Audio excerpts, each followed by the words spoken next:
así podremos descansar.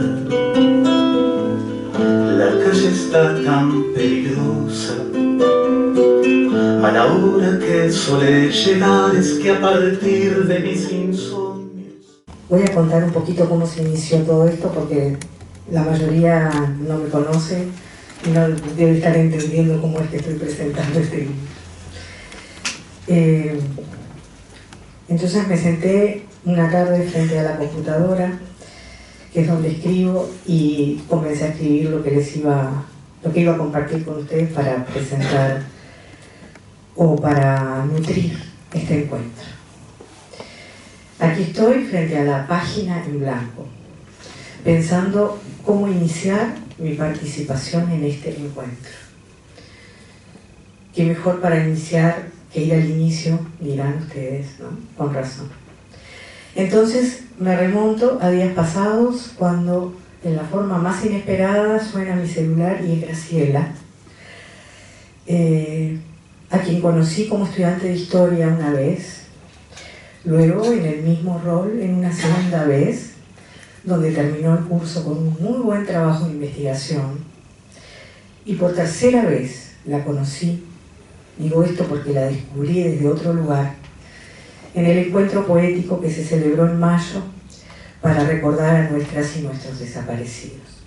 Precisamente en esa ocasión, cuando nos presenta a Margaret. Y allí se concretó ese verso tan conocido de una canción que interpreta Serrat, ¿no?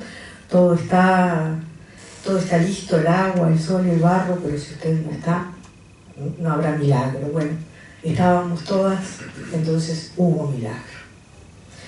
Con todas me refiero a Margaret, a Graciela, a mí y a la poesía. En esa inconmensurable capacidad constructora, hacedora, elaboradora de la poesía, que además es tan generosa que allí donde llega y aquello que toca lo convierte a su vez en poesía. Más o menos concreta, más o menos latente, pero la magia queda instalada. Con estos antecedentes no me llevó mucho tiempo superar la sorpresa de la llamada de Graciela y comprender que era la poesía la que venía una vez más a envolvernos, a rescatarnos, a reunirnos, como ahora estamos reunidas y reunidos en su nombre, en nombre de Margaret, que es el nombre de la poesía. La forma que Margaret eligió para estar siempre entre nosotras y nosotros, siempre con nosotras y con nosotros, en una especie de preanuncio de aquello que decía Nora Strejilevich: perdimos una versión de nosotros mismos y nos reescribimos para sobrevivir. Porque esto es también lo que viabilizó Graciela en la, entre comillas, salvación o salvataje y ordenamiento meticuloso, pero sobre todo ordenamiento amoroso de los documentos y los testimonios sobre la vida de Margaret. Esa restitución de la voz de Margaret, verdadera articulación entre testimonio y poesía, que deviene finalmente en un instrumento de recuperación de la memoria propia, tanto como de la memoria social. Vuelvo a la llamada de Graciela, más precisamente al cautivador instante en que me dice: quisiera que presentaras el libro como poeta, desde la poesía. Y esas fueron las palabras que restituyeron la magia que había quedado latente desde mayo, desde aquel encuentro. Se retomó el hilo. Margaret, Graciela, tomaron aquel hilo y lo trajeron hasta mí y me anudaron en esta travesía, en esta suma histórica contra el olvido. Hablar de la poesía de un ser humano desde la poesía es uno de los actos más maravillosos que nos es dado pedir, que todo nos es dado pedir, como dice Pedro Páramo en la novela homónima. Y era lo que Graciela me proponía, así que aquí estoy completamente agradecida. Porque la poesía, si como algo no se reconocería a sí misma, es como un conjunto de versos dispuestos de alguna forma. Poesía es la poiesis esencial, desde el fondo de los tiempos, desde los orígenes, es decir, salirse de algo a una de la entraña, casi le diría, la más verdadera aparición. Lo más profundo de mí que desentraño, que saco a la luz, que extraigo y dejo con más o menos sufrimiento sobre la mesa para compartir. Porque como ya dijo el poeta español Gabriel Celaya, la poesía es un arma cargada de futuro. Cuando ya nada se espera personalmente exaltante, mas se palpita y se sigue más acá de la conciencia, fieramente existiendo, ciegamente afirmando, como un pulso que golpea las tinieblas, cuando se miran de frente los vertiginosos ojos claros de la muerte, se dicen las verdades, las bárbaras, terribles, amorosas crueldades.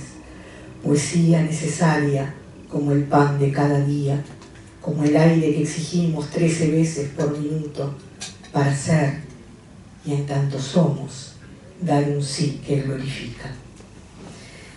Entrar a este libro implica entrar a una casa de la ciudad de Minas a buscar a Margaret, pero también a unas infancias y adolescencias de aquel Uruguay de los años 60, 70 del siglo XX, donde los amigos y la familia casi se identificaban, como ella lo dice en un poema. Añoro hoy la higuera, avión, casa, circo, caballo, fantástico vehículo de la loca imaginación de niños, trepadores de abismos ancestrales, titanes desde siempre derrotados, pero valientes, luchan como tales. Y en esa ciudad, en ese barrio, en esa casa, encontramos a Margaret, una de esas chicas, una igual, pero a la vez tan diferente. No le gustaba jugar con muñecas, ni la vestimenta formal, ni leer novelitas románticas. Prefería el pantalón, lecturas de otro tipo que encontraba en la biblioteca de su casa. En todo caso elegía, dice, ser el chofer a la hora de jugar. Y como dicen sus amigas de entonces, era la justiciera. Pero también era la cuestionadora, exigiendo razones para hacer tal o cual cosa, para vestir tal o cual prenda. Y también la chica solidaria. A Margaret había que descubrirla, estaba escondida. Después se reconocían sus valores, dice una de sus conocidas de entonces, Graciela Mercatiles. Pero lo que estaba más claro es que era muy compasiva con los que sufrían, y no lo era solo en palabras, sino en presencia. Era una amiga que se podía jugar por alguien, dice Liliana, otra de sus amigas. Estudiosa, deportista, integrada a movimientos de jóvenes cristianos, como tantas otras jóvenes del interior del país, forma parte del éxodo que venía a seguir sus estudios universitarios en Montevideo. En un tiempo de atmósfera cargada de ideas sobre revolución y cambio social, pero también de la contención autoritaria por parte del gobierno. Se abre entonces la puerta a una nueva etapa de su vida, donde encajan sus lecturas y su espíritu rebelde y justiciero. Y ella lo dice de esta manera: cuando se olvida el sabor de un beso y se sueña con cosas deformes, pequeños monstruitos acuciantes, cuando importa la ropa que se lleva o la marca del vino que se bebe, cuando los amigos se miden con una vara hecha de pan y mortadela que no tiene nada de mágica, entonces hay que parar, que el sol es siempre el mismo, que el río es siempre el mismo, que el fuego es siempre el mismo. Lo digo yo ahora sin vergüenza, que hay que parar la máquina de la mortadela, aunque nos escupan panes de trigo nuevo. Hay que parar, digo, sin maldad y con certeza, porque está todo podrido. Versos suyos que recuerdan muchos otros versos del poema de Celaya que mencioné antes. Porque vivimos a golpes, porque apenas si nos dejan decir que somos quien somos. Nuestros cantares no pueden ser sin pecado un adorno. estamos tocando el fondo. Maldigo la poesía de quien no toma partido hasta mancharse. Hago mías las faltas. Siento en mía cuanto sufren y canto respirando. Canto y canto. Y cantando más allá de mis penas personales, me ensancho. Una vez más, como recuerda Graciela Marcapides, Margaret era muy rica. Siempre dejaba traslucir algo más en su fondo. Lo más destacable en ella era su profundidad y su capacidad para ver, para sentir y creer. Quizá no argumentaba con una dialéctica esplendorosa, pero sí tenía la capacidad de vivirla y transmitirla con su vida, con su manera de ser. Finalmente, como reza en la contraportada de la primera edición del libro, lo hubiéramos encontrado en los años 70 en cualquier esquina del Parque Rodó o en las cercanías de la Facultad de Ciencias Económicas, o antes en la casona antigua de Minas o en la Casa de la Juventud. Sin embargo, ella llegó mucho tiempo después, sencilla, introvertida, apasionada, realista, en las voces de quienes la conocieron, en las cartas, en los poemas, en las fotos. Y esa era la única posibilidad de encuentro con Margaret, porque la desaparecieron en Buenos Aires una madrugada de 1977. En resumen, ¿qué es este libro que hoy, a 50 años de aquellos hechos, se reedita y es el centro de este encuentro? Es un maravilloso y conmocionante patchwork que cumple con un nítido deber de memoria. El patchwork es una técnica de tejido y costura hecho por la unión de pequeñas piezas de tejido, de tela o de tela con bordados, cosidas por los bordes entre sí, que encontramos a lo largo de la historia en distintas culturas y cuyo resultado es tejer, componer un manto con distintas piezas, un texto. En Uruguay existen y se conocen como mantas traperas y su objetivo mayor es dar abrigo en el invierno. Es una tradición en Estados Unidos la elaboración de una manta patchwork entre las mujeres de una comunidad como obsequio cuando una de ellas va a casarse.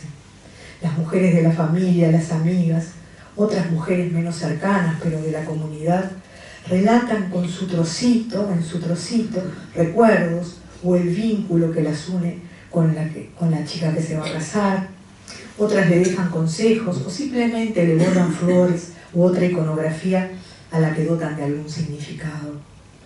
Y esos retacitos se van uniendo hasta formar una manta que abriga a esa mujer en el futuro, que abriga con el calor del afecto, pero que también y fundamentalmente cuenta una historia, la historia de una comunidad. De tal manera que se transforman en metáforas de vida y también representan una de las formas en que se manifiesta el rol de las mujeres en la persistencia y transmisión de la memoria de los ausentes, así como sobre las formas que asume el recuerdo en sociedades enfrentadas a experiencias traumáticas. Las mujeres que por siglos permanecimos recluidas en el hogar, a quienes tantas veces nos cortaron la lengua, asumimos de manera preferente en el espacio público la necesaria, la imperiosa tarea de recordar, de mantener viva la memoria. Como dice Natalia Ginzburg, la escritora Natalia Ginzburg, la memoria es amorosa y no es nunca casual. Ahonda sus raíces en nuestra propia vida y por ello su elección no es nunca casual, sino siempre apasionada e imperiosa. En este libro Patchwork, cuya segunda edición es introducida por el cálido y conmovedor prólogo escrito por Karina Tassino, encontramos testimonios de la madre de Margaret, de la hermana, de las amigas de la infancia y la adolescencia, y de otras personas que la conocieron en Minas, fragmentos de relatos de la época de la pluma de un reconocido escritor, un conjunto de documentos históricos propiamente, fotos, cartas, textos explicativos del contexto histórico, elaborados por Graciela, poemas y cuentos escritos por Marx. De algunas de sus creaciones sorprende la vigencia de lo que expresa, escribiendo hace 50 años, como en el poema donde dice: en un día como hoy se inventaron la mentira, la mariposa, se inventaron una encuesta, propusieron las propuestas. Todo en un día como este, con tu sonrisa gris de mar marrón. ¿Pero por qué? Y hoy miro en torno mío y pienso, sí, habrá que ver más, asquearse más, no puedo más. ¿Cómo no mirar así? ¿Cómo no estar azorados cuando la muerte está en todas partes? Ver cómo las letras se juntan, forman palabras, miles de palabras que lloran, bailan, se hunden, aparecen, desaparecen. Palabras flor, palabra llovizna, palabra yo. Y a pesar de todas las palabras, desesperar por vos, palabra, la palabra. En agosto de 1977, una madrugada, a las 4 de la mañana, Margaret es secuestrada y desaparecida en Buenos Aires. Fue buscada incansablemente, aún la buscamos. Mientras tanto, y como otra fuerza para mantenernos en la búsqueda, contamos con la nueva edición de este libro de Margaret por Graciela. Y de la Margaret que conocemos a través de su propia voz, poéticamente, porque como dicen las últimas estrofas del poema de Celaya que he venido citando, tal es mi poesía, poesía herramienta, a la vez que latido de lo unánime y ciego. Tal es, arma cargada de futuro expansivo con que te apunto al pecho. No es una poesía gota a gota pensada, no es un bello producto, no es un fruto perfecto. Es algo como el aire que todos respiramos y es el canto que espacia cuanto dentro llevamos. Son palabras que todos repetimos sintiendo como nuestras y vuelan. Son más que lo mentado, son lo más necesario, lo que no tiene nombre. Son gritos en el cielo y en la tierra son actos. O como diría Margaret, hoy quiero contar lo que contado ya fue en sueños y nebulosas, en angustias y locuras. Ya explotó y yo aquí por los aires y yo aún estoy aquí. Y lo está.